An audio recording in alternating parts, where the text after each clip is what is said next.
Boa noite a todos. É com muita alegria que nós nos encontramos mais uma vez para fazermos reflexões à luz da doutrina espírita, com o pensamento elevado a Deus, a Jesus. Rogamos inspiração do alto para a realização dessa atividade. Que as luzes do Mestre Jesus iluminem a todos nós. E o tema que nos foi proposto para a noite de hoje encontra-se no Evangelho segundo o Espiritismo, capítulo 13, intitulado Que não saiba a vossa mão direita o que dê a vossa mão esquerda, mais especificadamente os itens 9 e 10. Instruções dos Espíritos, subintitulado A Caridade Moral e a Caridade Material. Quando nós pensamos ou falamos em caridade, nos vem à mente, e é natural, a caridade material, porque essa é mais fácil de ser percebida. Claro, os atos de auxílio ao próximo, eles são muito importantes. Uma pessoa que nos procure, sedenta por alimento, o nosso primeiro ato é auxiliar, dando o alimento, dando o agasalho, o remédio, o abrigo. Mas a caridade, ela não se esgota nessas ações. E se nós tentarmos focar a nossa reflexão no momento atual, em que nós precisamos estar mais nos nossos lares, mais com a nossa família, mais com aquelas pessoas que ficam ao nosso lado, onde a caridade parece ser um tanto mais difícil, porque não vai ser tão material quanto a gente está acostumado a pensar, nos vem à mente então a questão 886 do Livro dos Espíritos, em que Kardec pergunta aos espíritos qual é o verdadeiro sentido da palavra caridade como entendia Jesus. Quer dizer, na concepção do Cristo, o que é caridade? E eles dizem bondade para com todos, uma bondade sem fronteiras, uma bondade que não escolhe, que não seleciona pessoas, indulgência para com as imperfeições, o que é uma maneira leve e espiritual de lidar com as imperfeições alheias e nossas, o perdão das ofensas. Então, 3 coisas: bondade, indulgência e perdão. Estas 3 virtudes resumem a caridade. Portanto, caridade material é apenas a ponta do iceberg, porque a caridade excede todo e qualquer aspecto de doação externa que possamos fazer. Por exemplo, quando as pessoas, quando grandes empresários destinam grandes montantes em dinheiro, grandes somas ao financiamento de múltiplos setores das ciências, da arte, do humanismo de forma geral, trazendo para a humanidade grandes oportunidades de desenvolvimento. Um outro aspecto é que nós prestemos atenção e que nós somos sabedores das nossas limitações. Nós somos um projeto em construção. Nós percebemos que muitas vezes já não temos muita, mas se nós pudermos atentar, nos darmos conta quando nós estamos com o nosso estoque de paciência um pouquinho mais, com a carga um pouco mais baixa, ou então com o estoque baixo de sabedoria, quando nós não nos encontramos num dia muito favorável, por alguma razão ou circunstância do dia a dia, atentarmos a um instante onde o silêncio é a melhor fala.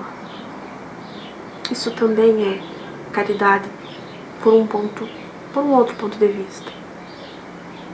Estamos vivendo um momento onde nós somos testados diante da nossa fé e da nossa espiritualidade, a todo tempo. Momento de prestarmos atenção em quem se encontra em situação mais aflitiva do que a nossa, que nos faz lembrar de uma reportagem onde um psiquiatra fez uma pesquisa extremamente interessante do ponto de vista científico, tratando a depressão. Haviam pacientes que queriam resultados terapêuticos mais rápidos e indagavam o médico: olha, eu já estou fazendo o tratamento há algum tempo e não estou percebendo, não estou sentindo a melhora que eu esperava ter. Não teria algum remédio ou alguma solução a me oferecer? Ele já esperava essas perguntas desses pacientes. Esperava já essa reação e já tinha uma resposta meio que preparada. E ele respondia: quer acelerar o seu processo de melhora? Isso é uma ótima ideia. Então vamos fazer o seguinte: reserve um tempo da sua semana. Não precisa muito tempo, 1 hora, 20 minutos, meia hora, o tempo é você que escolhe. Para qualquer trabalho voluntário, filantrópico, em algo que goste, algo que ame muito. Depois volte aqui e me conte como se sentiu. Uma parte dos pacientes nunca mais voltou ao consultório. Uma outra parte seguiu a recomendação dele, ainda que meio desconfiada no início. Todos aqueles que acataram a sugestão do psiquiatra voltaram tempos depois, relatando um certo alívio. Esse pequeno relato é para ilustrar a importância de se libertar do foco absoluto em si mesmo, da sua própria dor. Ao erguer os olhos para o céu e ver a necessidade do próximo, é que se consegue ver e perceber o próprio ganho, a trégua na sua própria dor. E eles sentiam a trégua naquilo que estavam sentindo. Com isso, nós percebemos que o Evangelho de Jesus é um tratado de saúde. Quando falamos em caridade, pensamos que estamos ajudando o outro. Mas, na verdade, o primeiro a ser beneficiado com o exercício do amor-doação, do amor-sacrifício, do amor-renúncia, são aqueles que têm a coragem de se doar. Nós ainda temos uma imagem, e isso faz parte do nosso quadro religioso. Nós, enquanto espírito imortal, quando educados no decorrer dos milênios, nós acreditamos que ao desencarnarmos, nós seremos julgados. Quando, na verdade, quando retornamos à pátria espiritual, não há ninguém a nos condenar. Ninguém que nos aponte o dedo. Porque basta que nós nos olhemos. E mais nada. Aqui no mundo físico, nós estamos confortáveis. Nós nos olhamos, colocamos uma roupinha, passamos um perfuminho, fica mais ou menos na zona de conforto. Porque nós estamos apresentáveis. No mundo espiritual, ao olharmos ao nosso perispírito, não sabemos se estaremos apresentáveis. Porque ele reflete tudo que pensamos, sentimos e, sobretudo, o que fazemos durante a nossa encarnação. Muito do que nós pensamos, sentimos e fazemos acabam por se transformar em mutilações. E aí é que vão se tornar os verdadeiros paralíticos, surdos, mudos, cegos, não mais do plano físico, acarretando assim para nós sinais de uma vida equivocada. Então, é bom pensar na caridade como benevolência para com todos, porque nós não sabemos quem irá interceder por nós amanhã. E pensando nisso, nos vem à mente André Luiz, no livro Nosso Lar. Ele conta a sua trajetória desde o umbral. Esse livro, psicografado por Francisco Cândido Xavier e assinado por ele mesmo, André Luiz. André Luiz ele se encontrava numa situação muito difícil no umbral. Isso é retratado muito bem no início do livro. Os benfeitores, então, olham, vão lá, procuram, para ver o que ele tinha a favor dele. E havia uma pessoa que fazia prece por ele, todos os dias. Ele é salvo, resgatado, passa a se cuidar, a se tratar no mundo espiritual, na colônia do Nosso Lar. Em outro momento, já um pouco mais restabelecido, ele roga ao benfeitor Clarencio que desejava muito ver a sua mulher. E os benfeitores os aconselhavam a deixar para depois, esperar um pouco mais, porque eles queriam esperar um momento oportuno para contar a ele que ela já havia se casado novamente. Mas ele insiste porque queria muito ajudar os filhos, a sua mulher. Então Clarencio explica a ele que ele precisava ter méritos para isso. E diz uma frase que é muito significativa, que no momento acreditamos que ele não tenha entendido, mas com o decorrer do tempo acaba por entender. Que ele disse: André, aprenda uma coisa, para auxiliar precisamos de ajuda. Ninguém ajuda sozinho. Para conquistar a ajuda, nós precisamos espalhar simpatia. Quando nós conquistamos a simpatia, encontramos os intercessores para a nossa causa. Porque precisa ser natural, não é algo forçado, tem que ser espontâneo, tem que vir. Isso é caridade, quando apenas é, sem nada programado.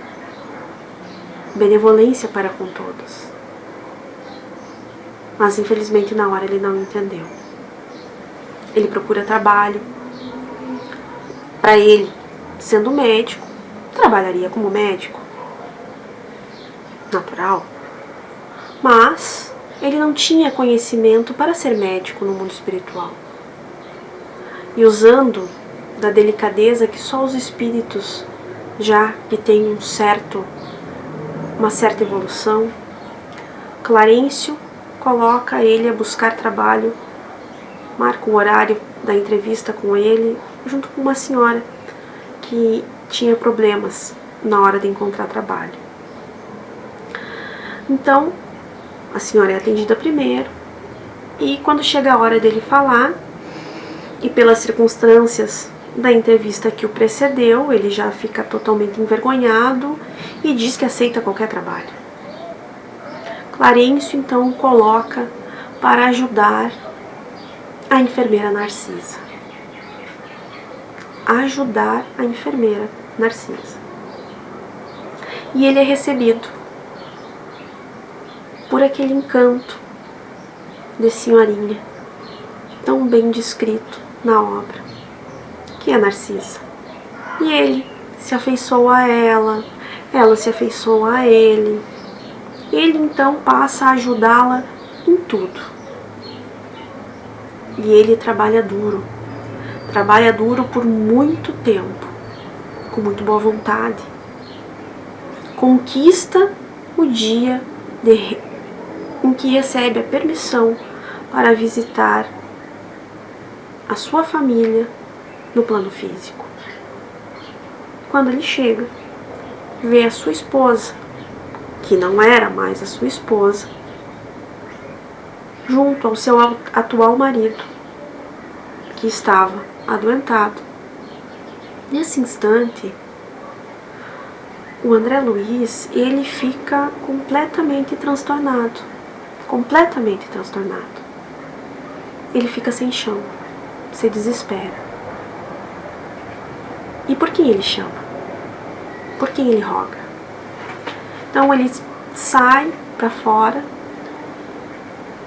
e roga: Narcisa, por favor, me ajude.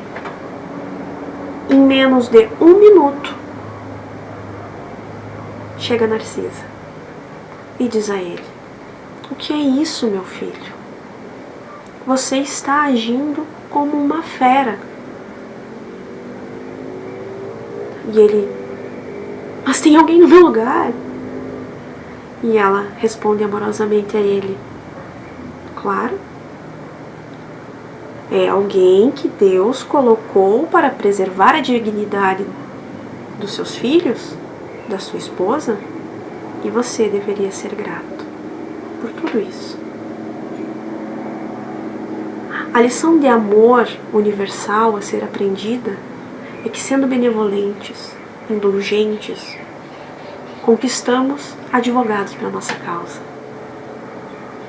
Ele não podia, sozinho, ajudar o marido adoentado da sua agora ex-esposa. Mas Narcisa podia. E com a ajuda dela, eles preparam um fluido. Fluido esse que André Luiz passa a noite toda cuidando do seu concorrente. E ele melhora. Quando ele regressa à colônia, cabisbaixo, mas feliz, entende que precisa seguir em frente, precisa encontrar o seu verdadeiro caminho. No portão, esperando por ele, estão Clarencio, Lísias, Narcisa e todos os amigos que ele conquistou na colônia. Em festa por ele. Ele entendeu que precisava avançar. E nesse dia em diante, então, ele torna-se cidadão da colônia. E já nos encaminhando para o final dessa nossa pequena reflexão, gostaríamos de deixar um poema chamado Ciclos, da escritora e pesquisadora Dora Encontre. E diz o seguinte: o tempo morre e renasce o tempo inteiro. Faz-se o ano em janeiro, propondo a novidade de um roteiro. Da vida, o tempo extrai a morte. Da morte, o tempo gera vida. Alterna-se o tempo em toda sorte, de chegada e de ida, de vinda e de partida. O tempo é mestre dos destinos, e com ele somos sempre peregrinos carregando amores e saudade, em busca de uma eternidade. Meus irmãos, então, mantendo o pensamento elevado a Deus, a Jesus, agradecemos pela oportunidade bendita de estarmos realizando, ainda que por meios virtuais, esse trabalho de luz e de bondade.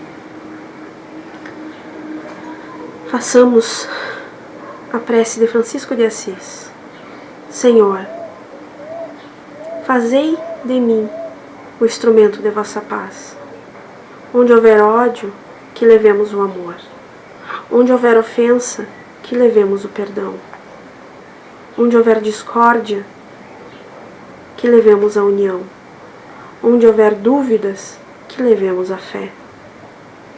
Onde houver erro, que levemos a verdade. Onde houver desespero, que levemos a esperança. Onde houver tristeza, que levemos a alegria. Onde houver trevas, que levemos a luz. Ó Mestre, faze mais que eu procure mais consolar que ser consolado, compreender que ser compreendido, amar que ser amado. Pois é dando que se recebe, é perdoando que se é perdoado, e é morrendo que se vive para a vida eterna. Com essa prece, encerramos essa atividade dessa noite. Muita paz a todos.